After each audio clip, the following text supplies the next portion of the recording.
Chetan, Jesus, ఆది శంకరాచార్యులు, బుద్ధుడు, ఓషో, సద్గురు ఇంతమంది వచ్చినా కూడా మనిషి ఎందుకు మారడు అంటే బెస్ట్ ఎగ్జాంపుల్ శ్రీశ్రీ గారు. శ్రీశ్రీ గారి కవిత్వం ఎంత గొప్పదో మనందరికీ తెలుసు. శ్రీశ్రీ గారు నేను చాలా మంది సెక్స్ వర్కర్స్ తో శారీరకంగా కలిశాను అని స్వయంగా ఆయనే తన అనంతం బుక్ లో రాసుకున్నారు. ఇదే విషయం గురించి శ్రీశ్రీ గారిని ప్రశ్నిస్తే ఆయన ఏం చెప్పారో తెలుసా?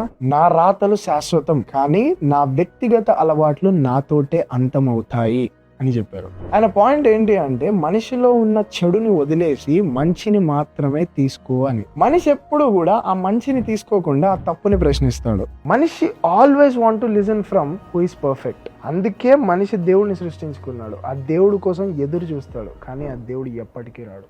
వచ్చిన మనిషి మాట ఎవడు వినడు. సో ఎవరైనా మనిషిని ఎన్లైట్ చేద్దాం అనుకున్న ప్రతిసారి మనిషి మెయిన్ పాయింట్ వదిలేసి సద్గురు ఎందుకని కాస్ట్లీ వాచ్ పెట్టుకుంటాడు, ఓషో ఎందుకని 100 రోల్స్ రాయ్స్లు పెట్టుకున్నాడు, ఏ ఆలోచన లేకపోవడం కూడా ఒక ఆలోచనే కదా అని చెప్పి బుద్ధుడిని, ఇలా ప్రతి ఒక్కరిని మనిషి విమర్శిస్తూనే ఉంటాడు. అది నేచర్, అది వాడి నేచర్. అది ఎన్ని యుగాలైనా ఎన్ని అవకాశాలు ఇచ్చినా మనిషి మారలేడు.